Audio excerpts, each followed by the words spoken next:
So good morning, everyone. Thank you so much for being here with me this morning on a Sunday morning. I'm extremely happy to be able to be here with you this morning in lieu of my recent experiences. Life is very interesting. So I want to start off this morning with, because I was rummaging through all my papers here to see what I can share with you this morning, because I didn't have time to sit down and really gather my thoughts. And, I constantly advocate spontaneity in order for us to relate to synchronicity, because synchronicity is a form of spontaneity that truth shares with us. You cannot order synchronicity. There's things that's just, Deepak Chopra writes a whole book.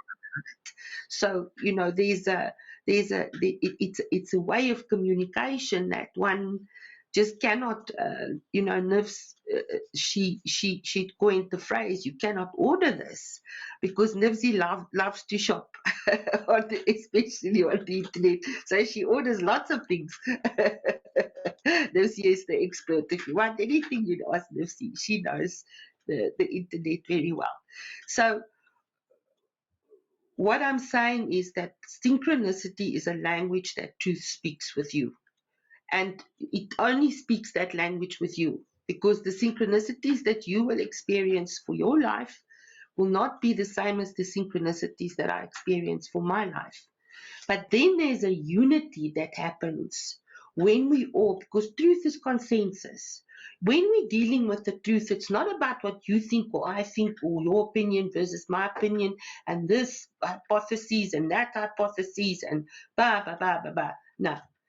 When we're dealing with truth, we're dealing with consensus. There's no arguing about it. It doesn't matter what your religion or your culture or your background or your beliefs are. Truth is truth is truth is truth. Once had an Indian master where I heard this from. Truth is truth is truth is truth. You cannot argue it, justify it, or explain it. It just is. It's that's what is. For instance, the laws of creation. The laws of creation cannot be argued. Whether they can evolve and change, of course. But right now, it's truth, because it says what you sow, you reap. So what you put out, you get back.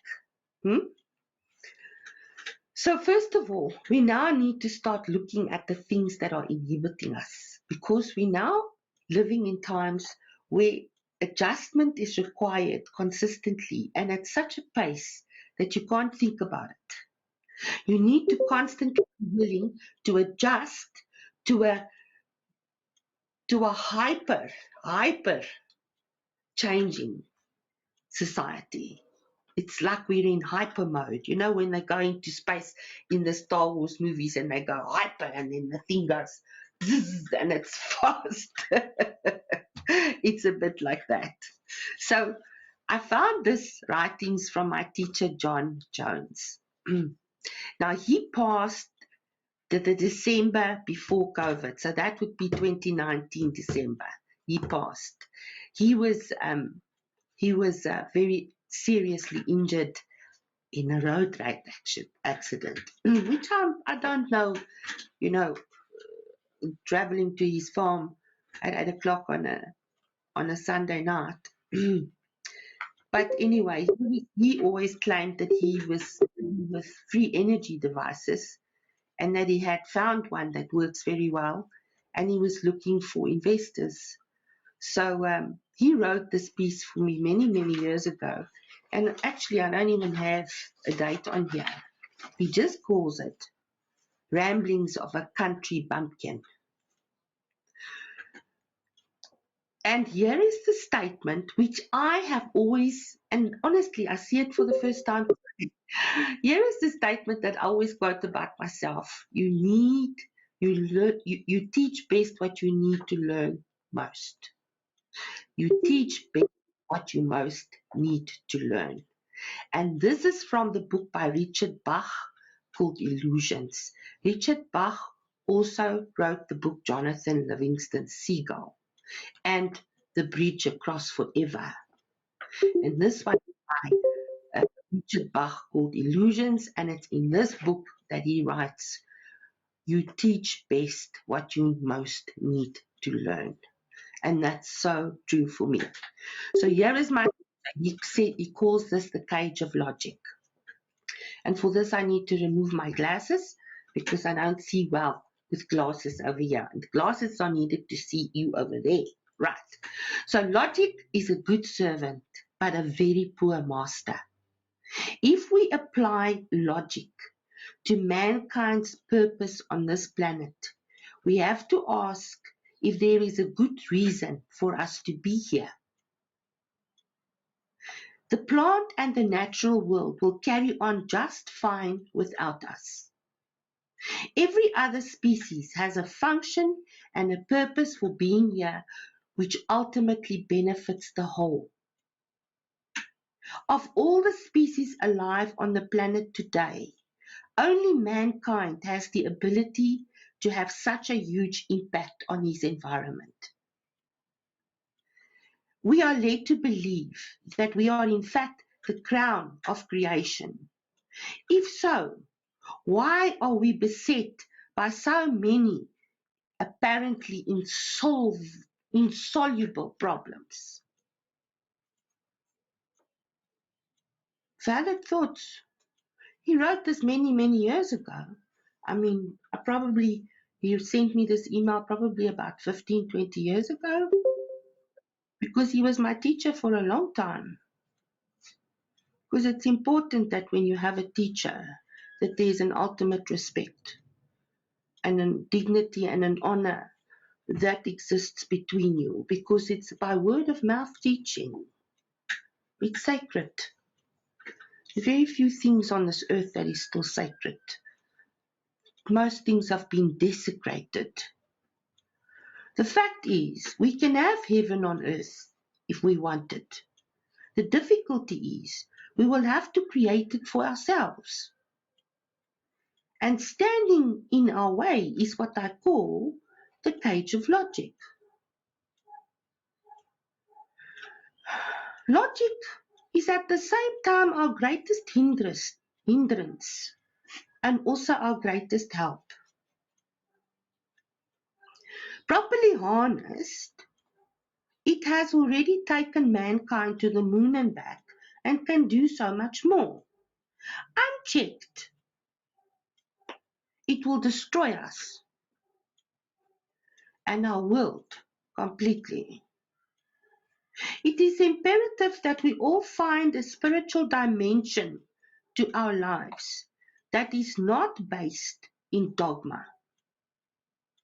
Unfortunately, everything written down is some form of dogma.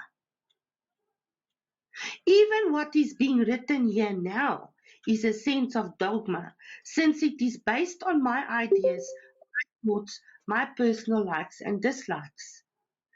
These are in turn affected by my upbringing, my cultural background, my race, my personality, to name but a few. All this leads to the development of my ego. In order for me to survive in this world, it is important for me to be right, at least some of the time. So I buy into my own dogma of how the world and my life should be. And in the process, I limit or in most cases completely eliminate other possibilities, both good and bad.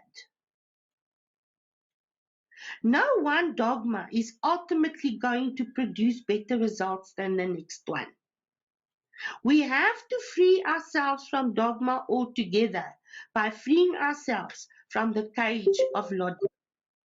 And so we are caught in a circular argument. Is there a way out of this predicament? There has to be if we are to survive. At this time in our collective history, we are approaching a point of no return at an exponential rate. In order to overcome our challenges, we need a new paradigm. Just as physical science has reached a barrier beyond which it cannot progress, without considering the effect of the consciousness of the person performing the experiment on the experiment itself. Let me read that again.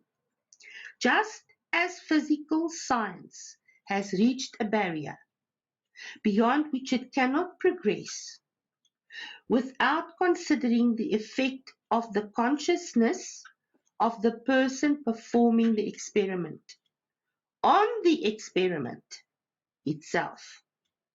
So we are reaching a point in our civilization where the consciousness of each individual in the society is having an effect on the society.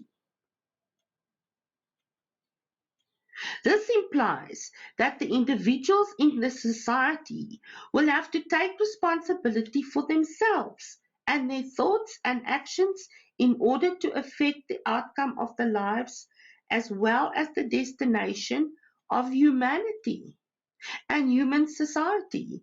You can't think of yourself as insignificant anymore. People who just don't pitch for a meeting, people who just don't rock up, they have a very, very poor sense of significance. And poor is the operative word because they become poor in spirit and they become poor in person. They don't have material wealth, or they're not provided for at the level of material wealth because of their own mindset. There's no discrimination here between what color you are, where you come from. This is the way that nature functions. And if we're not going to start honoring the laws of nature and the way that the space around us operate on this earth, not because of you, it was like that when you got here. And it's not going to change for you. Because if you're not going to sow, you're not going to reap. If you don't plant food, you're not going to eat in the future. If you don't plant your own food, you will not eat. Water is going to become very, very scarce. You need to know that. There's going to be millions of people without water. We're already going towards it. If we those who have the eyes to see, you need to start preparing yourself. The earth is going through severe changes. Whether they are created that way or not, I think it is just our collective. It's already the first week of October. We haven't had rain yet in Johannesburg. It's unheard of for me. I've lived here for a very long time. And to be able to have this kind of flu in summer is unheard of. It's because we haven't had rain. The old people always used to say, when it rains, it takes away all the illness of the winter. We do not achieve. Let's go again to that difficult sentence. This implies that the individuals in the society will have to take responsibility for themselves and their thoughts and actions in order to affect the outcome of their lives as well as the destination of humanity and human society. We do not achieve this by submitting to the cage of logic. We achieve this by setting the highest spiritual goals for ourselves as individuals. Excuse me. And then we use logic as a tool to achieve the desired outcome. Logic can then be used to monitor progress toward our desired outcome and not to judge ourselves and make comparisons and indulge in the use of dogma-based argument, but as a tool to discern when we are moving in the desired direction, in a direction that we know that works, not just for one person, not for one person accumulating all the wealth, not for one person having everything and the others nothing. No, that there's enough for everyone, because that's the way it was created. But it's enough for everyone because you need to collect your own mana. Every day, life provides food, but you need to connect for yourself and just for one day. There's no space for lethargy and I don't feel like it and I'm tired and I'm sick and I'm ill. The household needs to continue. There's animals to be fed. There's God's children to be looked after. There's things to do. There's no time to lie down and say, no, I can't do this. In spite of, you need to go beyond your cage of logic that tells you you've got PTSD and you've got ADHD and you've got this and you've got that wrong with you and this blood test tells you that you've got this thing going on with you. Excuse me? Someone asked me yesterday, did you go to the doctor? I said, no, I don't go to doctors. My body is made to be able to withstand whatever it's given to deal with. If it cannot withstand it, then it's not supposed to be here. Because that's how nature works. Yes, there are plants and there are things that you can use, of course, you can support. There's lots of support. Nature gives us support for everything. You have everything you need in order to succeed. And let me tell you, you'll never be given more than you can handle. That's a promise. Your own life is proof of it. Never are you given more than you can handle. Not ever. But you cannot be a spectator. If you want to be a spectator and you want things to be done for you, no. I know that I'm always saying no thank you and I refuse support. But it's because it's so easy to become dependent on things that is not meant to be that way. We need to live life self-sufficiently on every level. Also our bodies. Our bodies needs to be strong enough to live on this earth. I cannot run to the doctor for antibiotics every 5 minutes. I'm not doing my body a favor. I'm not saying that you must do the same, but this is me and I live, my life is my message. So here I'm saying to you now, my teacher, and John was my teacher for, let me think carefully, since 1991, he came into my life and we were not in each other's lives always. I mean, there were some times that I didn't speak to him for a few years, but there was always deep respect between us. And when there wasn't, we would call each other on it. So many of us, he says, are going to find it impossible to break out of the cage of logic. This is where spiritual practices, which provide genuine experiences of other or altered realities, become valuable.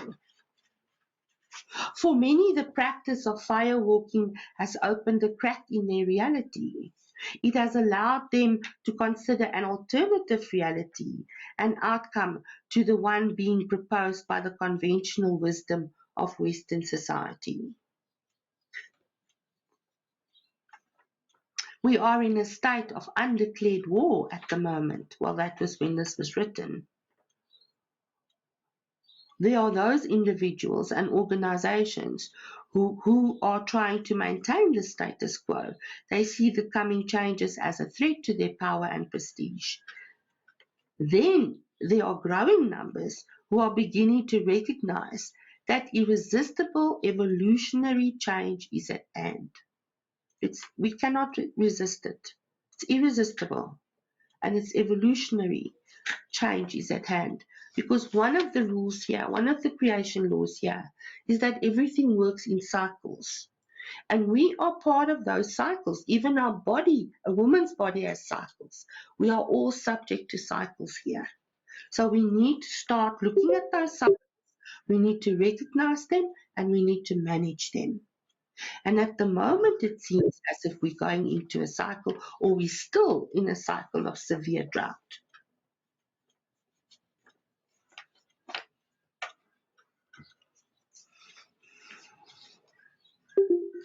Evolutionary, irresistible evolutionary change. It has nothing to do with politics. It has nothing to do with who's in charge and who's not. It's irresistible evolutionary changes which is going to affect us all. And they're going to be quite severe and they're going to be ruthless. Our choice is clear.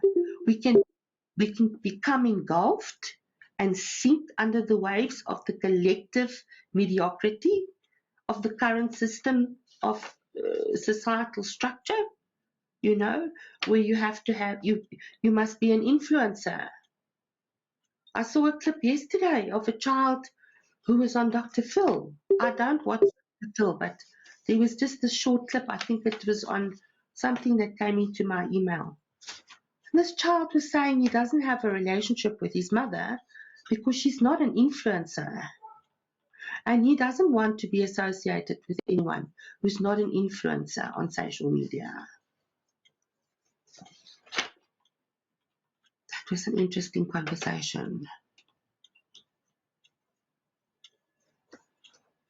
Our choice is clear. We can become engulfed and sink under the waves of the collective mediocrity of the current system, or rise and become part of the next generation as sentient beings. We receive all our information about our physical reality through the five senses. But the light we see is not real, but an internal psychic reaction to an external stimulus. To quote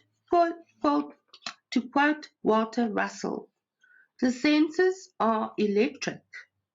They belong to the thought universe of motion and do not respond to stillness. As motion is non-existent, so are the senses non-existent. The senses have no knowledge of what they sense. They merely respond to motion.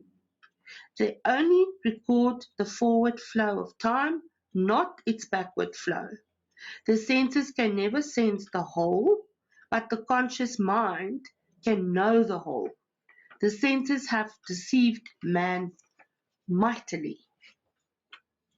Quoted Walter Russell. We use our very limited senses to navigate,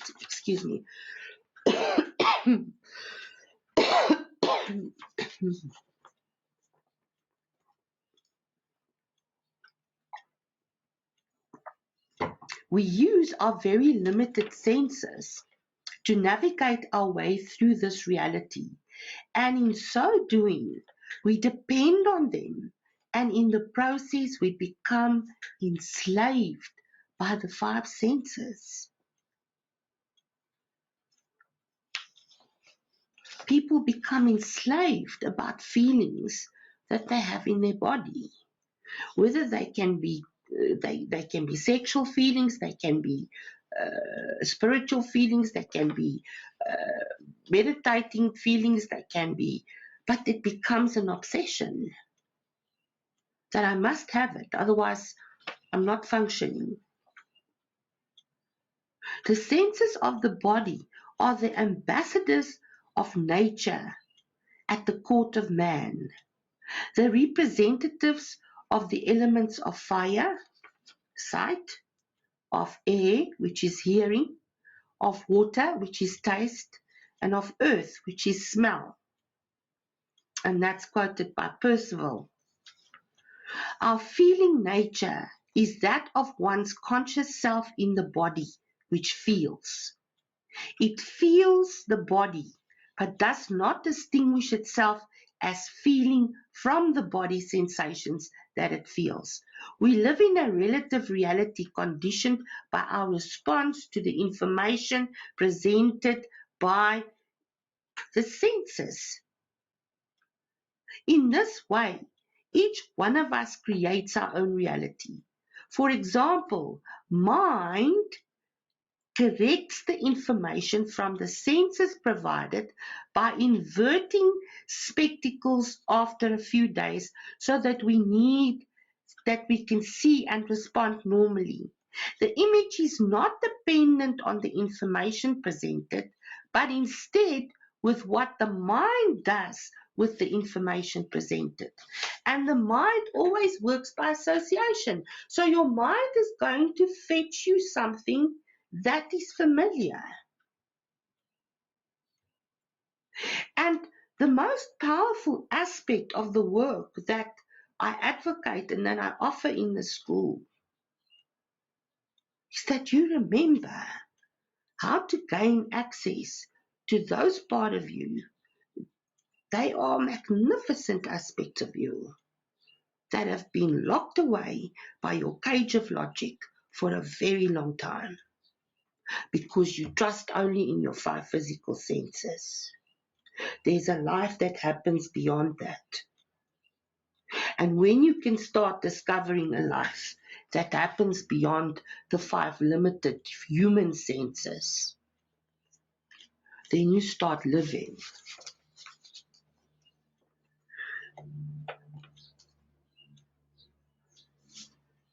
Five,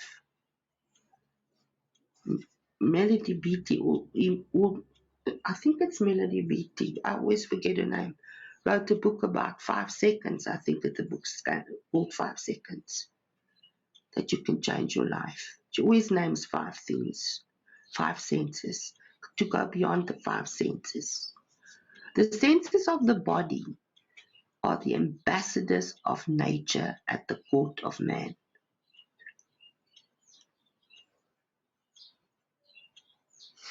So, as physical beings, we and our reality are an accumulation of intelligent conscious energy that appears to be real to the senses. Our reality is only marginally more real than TV. In fact, one could say that this reality is God's version of TV. We have somehow to discover ourselves or disavow ourselves, actually. We have to somehow come to disavow ourselves of the idea that this is the only reality we can experience in the now. The higher levels of this reality are made up of intelligent nothing energy, nothing. It cannot be predicted with form. Our electromagnetic spectrum for light and sight. But all this movement has got to be moving in relation to something else for it to become differentiated from the still unmoving background, which provides the real basis for our creation at this rather dense physical level of consciousness. It's very dense down here. It's gross. The energy is heavy. It's dense. It's like a forest. It's dense. It's got undergrowth. It's dense. The energy here is like that, just like in nature,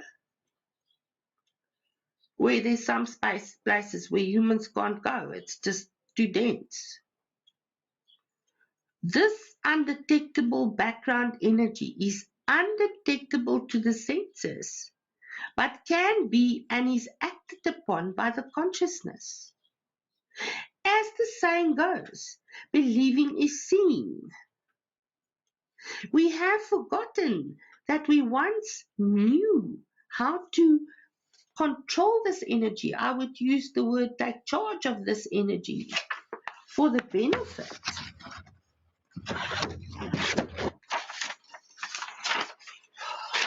of more than just ourselves. I want to stop there. I don't want this to become too much on a Sunday morning to absorb. I mean, that's a lot. But I needed to share that with you because I'm guided to, and I listen. It doesn't always make sense to me, but I listen. Let me just see. Interestingly enough, oh no, it's here.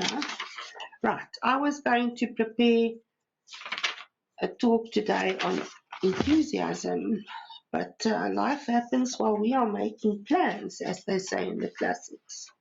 Right, so what came up for me to share with you this morning is the subject of duty. Hmm? What does it really mean to do your duty? And what is this? Why has duty become such a non-word? Somehow the word duty always brings up a cage. But duty really means strict adherence to one's own business on a strict non-interference basis in the business of others.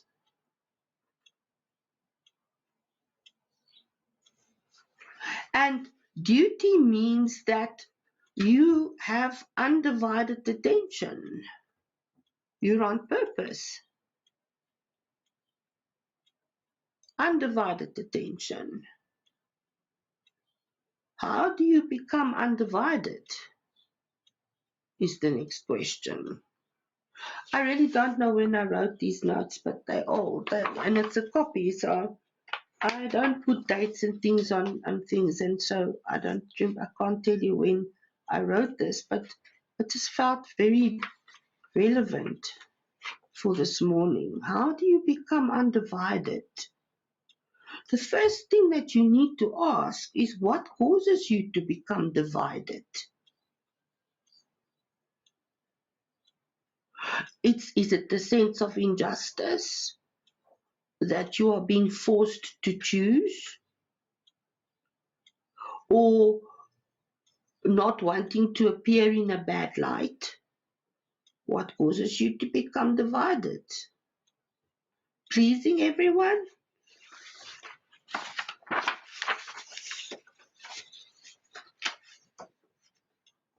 Honesty is a huge element of duty. Look how often you go into denial of yourself. What would you deem to be the heights of honesty? So that you can say, I have scaled the heights of honesty. Does anyone really know what the heights of honesty is? Because mostly the experience in life today, for most is nobody cares. Because you cannot ask for caring from the mirror unless you put caring out first. The mirror can't give you what you do not put out first. That's the law. You must sow so that you can reap. It's not a law written by any human. And the more we're going to resist and push against and go to war with this law and say, I will not contribute, I expect to be looked after, I will do nothing for what I'm getting, I have a right, da. Economy is a huge aspect of duty for every one of us. Its economy is the conservation of energy. It's securing your continuation within the bigger picture because you're responsible for your own physical vitality, for your mental resources, excuse me, and to live spaciously. In other words, when you live spaciously, you have space for others. You live spaciously, not just thinking of yourself. You sweep in front of your own door. You just clean your own space. And the next person cleans their own space, and the next person cleans and sweep in front of their own door.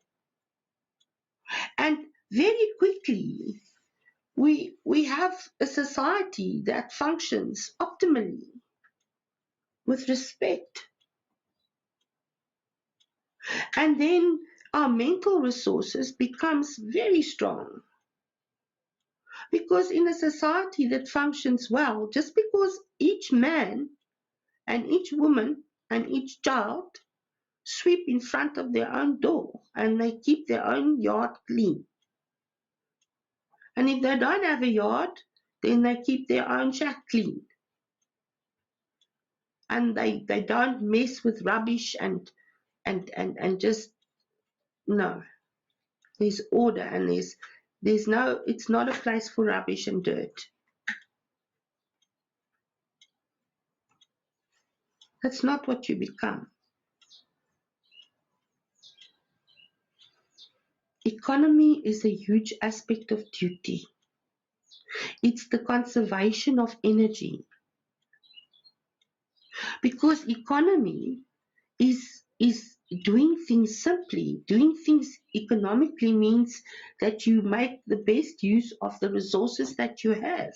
Economy isn't just money and consumerism. Economy has a very important meaning. That we must become frugal, and we live with the conservation of energy. Securing our own continuation. You must secure your continuation within the bigger picture, with physical vitality, with enthusiasm, with mental resources that are thinking up a future that we all would look forward to go to. And live spaciously, a free space for everyone to enjoy and live well. Not in fear, not in a sense of injustice, but in a sense of truth. Fact versus truth.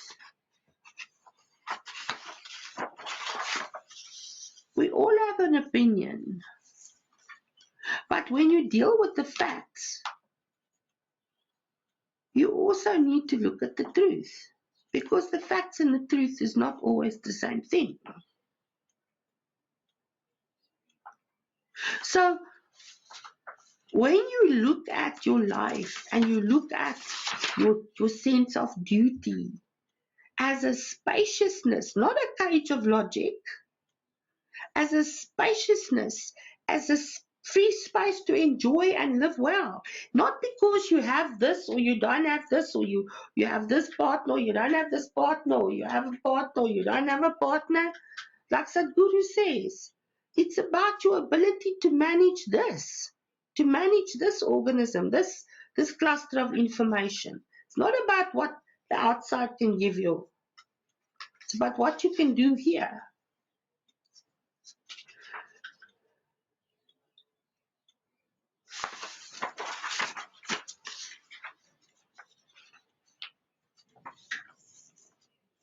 Duty has been the foundation of my work experience as a human being, me, Charlotte, Mama C. And there's a great significance for me in that. To be able to say, I have experienced what I share and what I teach myself. I lived it. And it's from that experience that I'm sharing myself, not because it was written by some other author that I read the book of. I don't read many books. I've got lots of books. I use books. I use books for inspiration. I use books for guidance. But I don't read books. Because when synchronicity speaks to me and I read or I hear something and it's a validation and it shows me, look here, you see, this is what you're teaching. Here's someone else that says the same thing. That's an authority. And I go, yay. I'm so grateful, because then I know what I'm sharing here is true. So,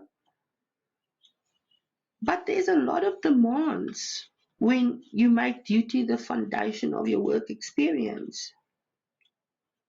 It's very demanding and it's exhausting.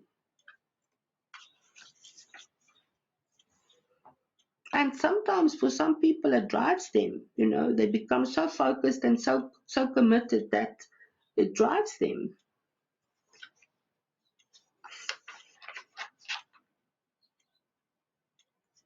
But very easily, when duty becomes the foundation of your work experience, in the inverted sense of the meaning, then your worthiness becomes attacked. Hmm? And your self-esteem becomes undermined because of the demands and the exhaustion. It just takes its toll. Working with energy initially to the body can be extremely taxing. I'm experiencing that now, getting older, that working with energy consistently all the time and not getting the necessary rest is undermining my physical condition. So I need to make sure that I rest more.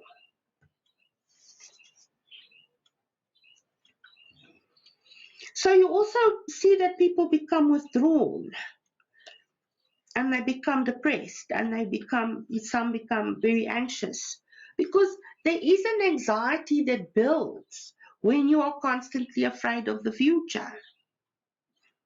You see? It's an anxiety that builds in you and a sadness. And very often that sadness is not sadness. It's just your cup running over. There are those sacred moments that you just, oof, you cannot describe it. You can only experience it with another person. When that synchronicity happens, where there's a sacredness that resonates through two or more people at the same time. It's a wonderful thing, and religion, as some religions and some religious expression, has encapsulated that very well, but it's not always authentic. So then there's also the sense of loneliness and isolation that can very easily comes from that level of duty, that duty bound. So the difference is always method.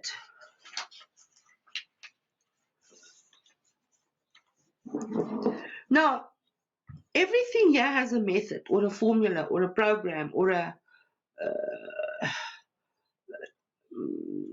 blueprint. It originates from some form of drawing or design. Whether someone's going to put it on paper or not, or put it on computer these days or not, it comes from a formula. There's always a method.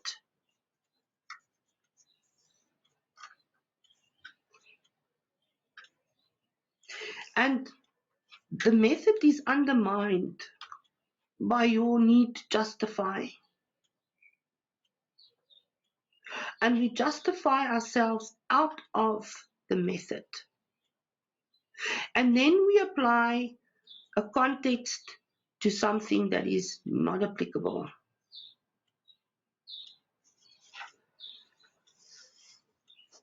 Then it becomes an incoherent jumble of thoughts.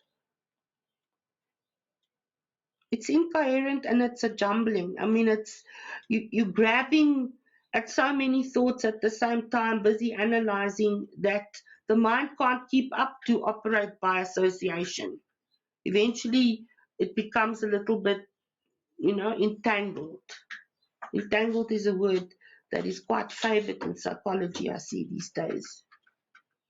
An entanglement happens.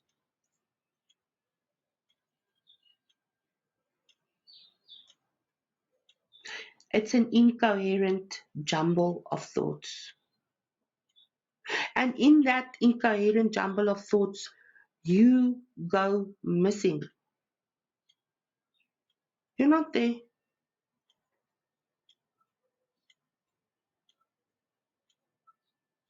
You are so busy handling what's happening in your thoughts that you've got no time to live now.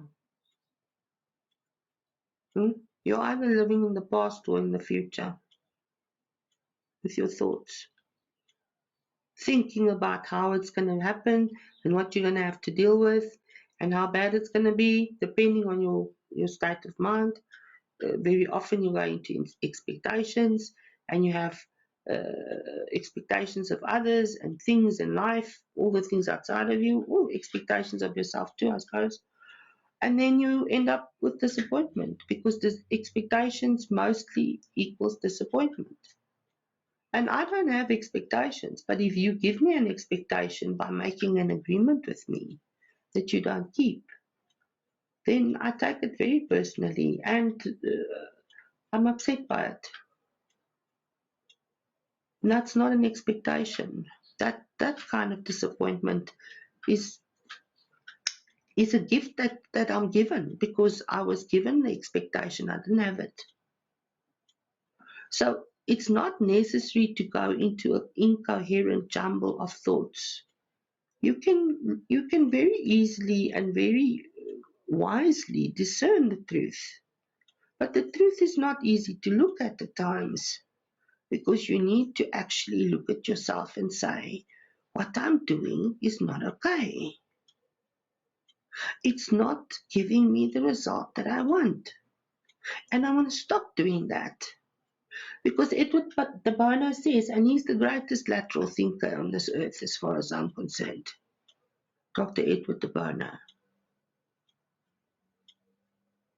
And he says, and I'm not quoting verbatim, that in order to outwit the ego, you must do the exact opposite of what you would normally do. So that's quite a challenge. What is method? Method is working by rule. And discipline is living by rule. So I'll say that again. What is method? Method is working by rule. And discipline is living by rule.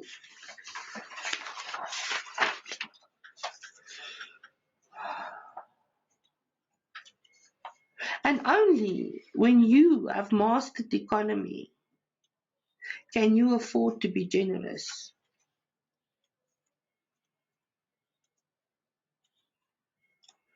When you have mastered economy, you can afford to be generous. And generosity is not measured. Generosity is a gift.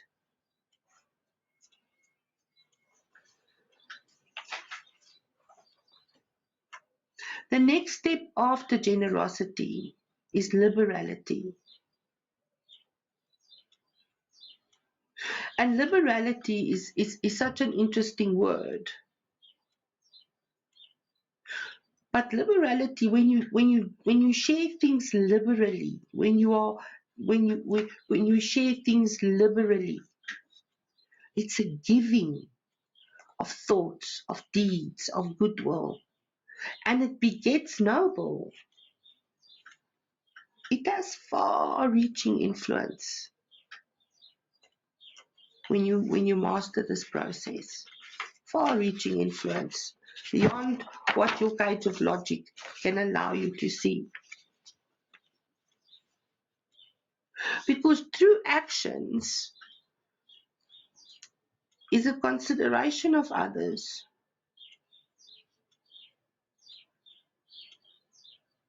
It's calm reason, calm simplicity.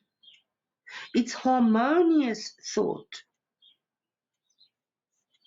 It's not thought that is in dissonance with its environment. And we come in dissonance with an environment that is challenging us and our values and our standards. That's all. And it's an environment that's not safe. But this is where we choose to live. And this is where we need to, Earth is a penal colony. It's a very harsh environment. It's been like that since the beginning. So how do you wish to be rewarded now for your investment here? You must now, what do you want to happen now? You've got to now start making some choices for yourself and for the earth. How do you wish to be rewarded now for your investment here too? You must make that choice.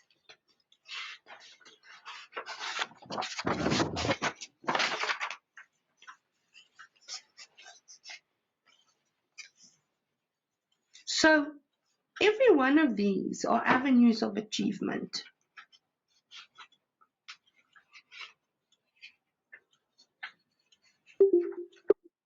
So you can now dictate your own significance, and I'm gonna share with you a piece which I think it's from one of these old books that I have, but it only says at the top. I don't know. I copied it.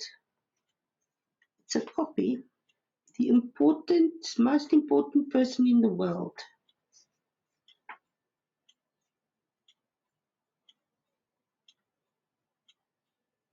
Right. So I'm going to read it to you. It's also very old copies of mine. I don't know where, and I'm asked to share this with you this morning. Yeah. There is enough time. Let me just check the time. Yeah, we have enough time. So it says, if you have doubts about being the most important person, ask yourself, who has the power to invent the world you see? Only you can make your adversaries 10 feet tall and yourself 10 inches high. You're the one who can assign meanings to your experiences. You're the only one who has the power to control how you think, feel, and act. And you are the only one who can have your experiences.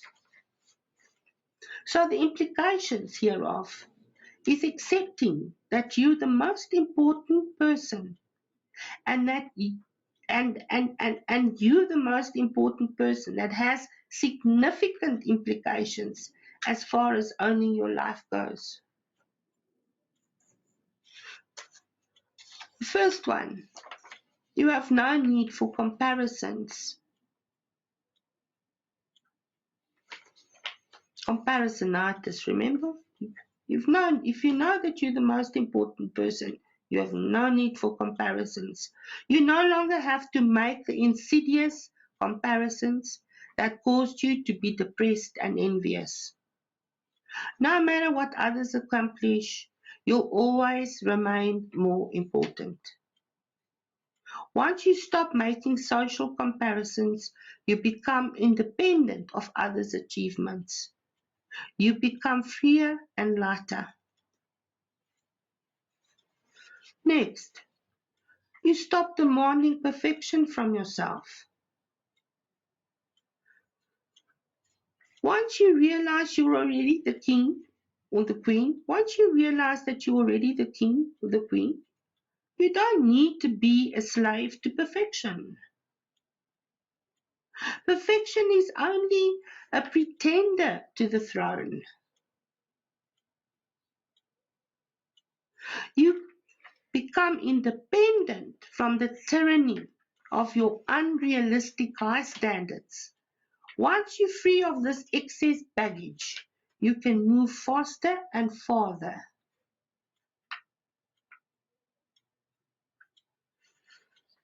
Next one, your fear goes away. When you believe falsely that your importance comes from others, you're always afraid that your importance will lessen and that others will somehow take it away from you.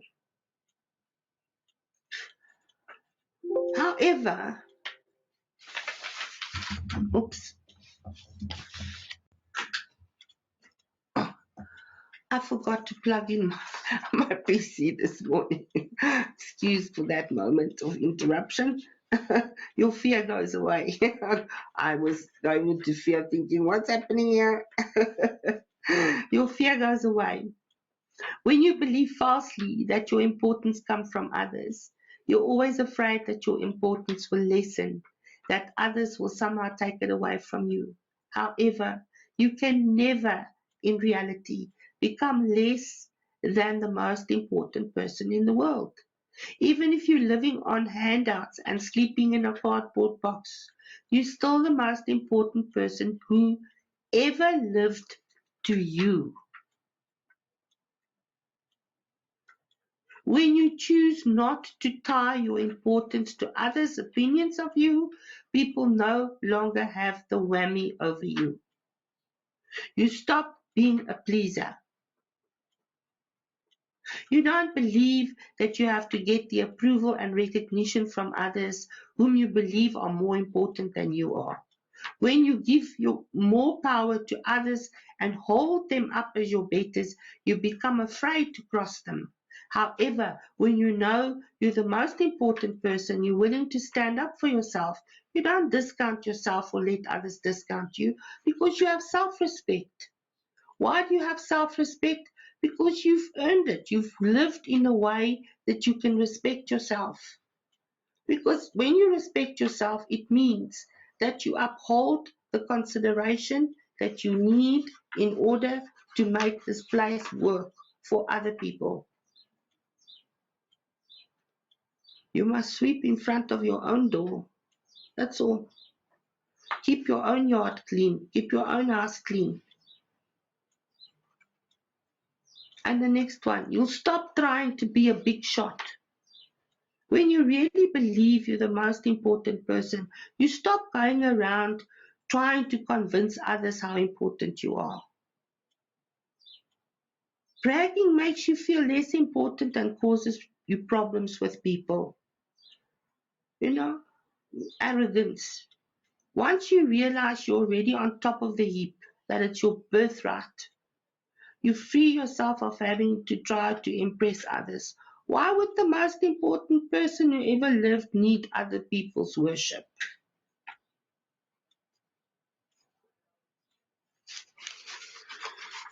And it doesn't stop you from participating there, but it's not something that dictates who you are. Who you are is not outside of you. Your relationship with others will improve. Once you realize you're already the most important person, you can forget about your worth and social standing. You can start to make contributions to others. When you see that the two crucial words, to me, are added, you'll respect others more. If what that means is, are you going to be okay if that's being done to you?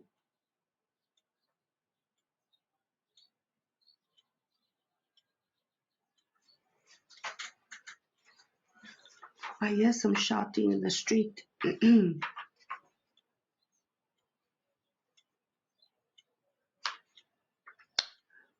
Yeah, we just sent some protective thoughts that way.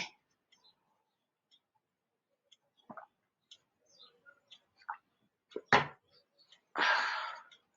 puppies are also sitting with their heads up.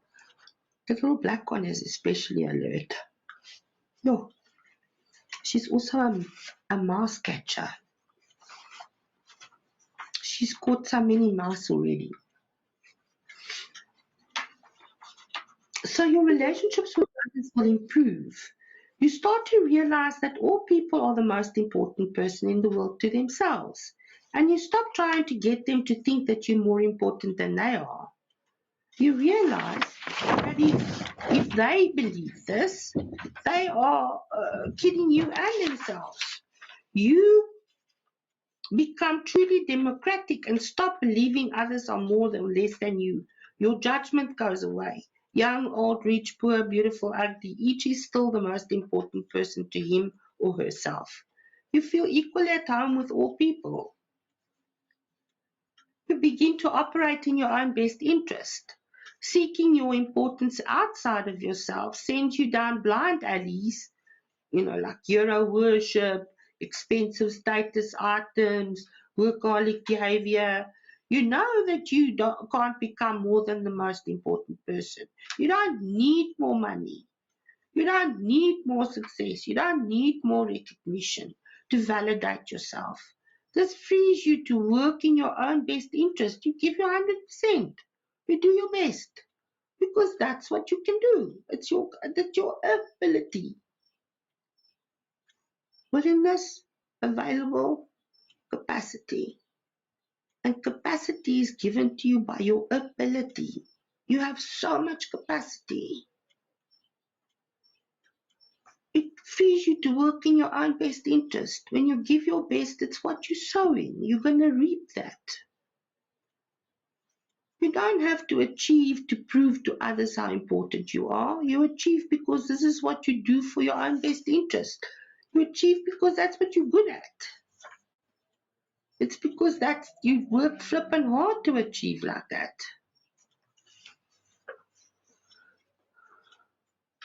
You can make a contribution to others. When your self-respect is high, you feel free to support others. Even more, you have a desire to support others. You support them by your own example because you give spontaneously of yourself and freely of yourself. It's a wonderful gift. When your self-respect is down, you have a desire to bring others down with you. And after you see that everyone is a king and that there are no inferiors, you can be the king who picks up her own or his own socks. Pick up your own underpants. Pick up your own stuff. Clean up after yourself. Sweep in front of your own door. Once you know that you're the most important person, you can carry yourself with a quiet dignity. Respect, honor, and dignity. You can afford to give others a break. You can be a benevolent ruler who gives of yourself rather than the one who beheads people all the time out of fear. You treat yourself well. We're almost done. You treat yourself well. You take care of your health and you treat the most important person in the world with respect. And you don't put yourself at the end of the line waiting for handouts. Remember, I teach best what I need to learn most. You fasten your seatbelt and you keep yourself in good physical condition. One of my clients had 3 children and a demanding husband. The first few times I saw her, she looked terrible. Her hair and clothes were out of date and she was 20 pounds overweight. The change that came over her as she began to accept that she was the most important person in the world was remarkable. She began to lose weight and her hair styled, and she had her hair styled. She rewarded her weight losses with new clothes. She said, I spent years being last in line in my family. Now I treat myself as the most important person that I am. Amazingly, my family seems to like me much better. You open up your potential. That's what we really want to live for. Potential realized. And potential realized is not a place that you're going to arrive at. Now I've realized my potential. No. Potential realized is a continuous process. Because there's so much potential in you that wants to be realized that you can't possibly just do it with one and then it's done. No, it's an open spiral. That's the potential of evolution. That's the symbol that we see all over creation. You open up your potential. The vast majority of your perceived limitations are illusions. It's cage of logic stuff.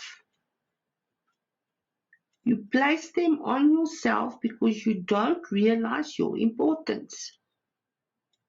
With your new knowledge, you can become independent of your illusions of inadequacy and helplessness and hopelessness.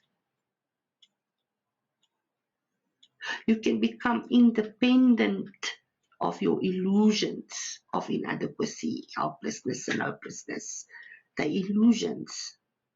Life will never give you more than you can handle, and you're always supported to have everything you need to see to get yourself through it. But you need to be self-sufficient throughout the process. Where the mind goes, the body follows. That rule existed before you got here.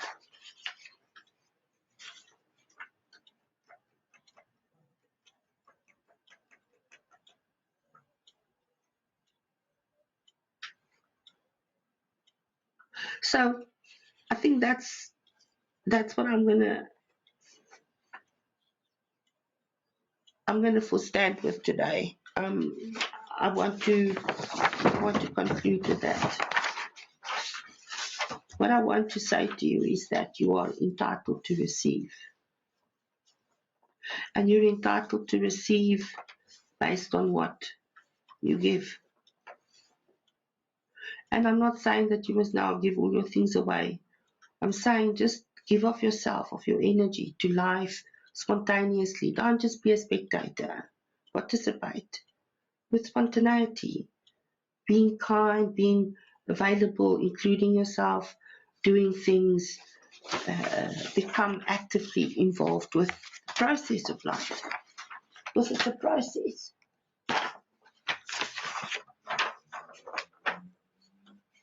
You know, modern psychology teaches us that we go through shock, denial, depression, anger, and acceptance. That's the process of trauma, of grief. So you must always, and I can never remember these five always, and again it's five: shock, denial, depression, anger, and acceptance. But acceptance is the ultimate end of the cycle. So you can then, once people do this all the time, I see it in my work, once they get to the place of acceptance, they immediately go back into another shock experience, and then they start the whole process for themselves again. So anyway, there goes my machine's fan. Something is working overtime in there. Right.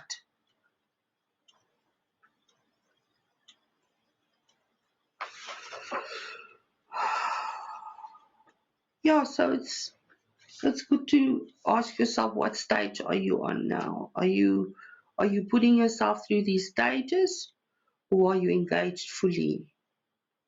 Are you engaged fully, or are you skimming just over like a stone? You know, we used to throw those flat stones and the stone goes bloop, bloop, bloop, bloop, but eventually it has to sink down to the bottom.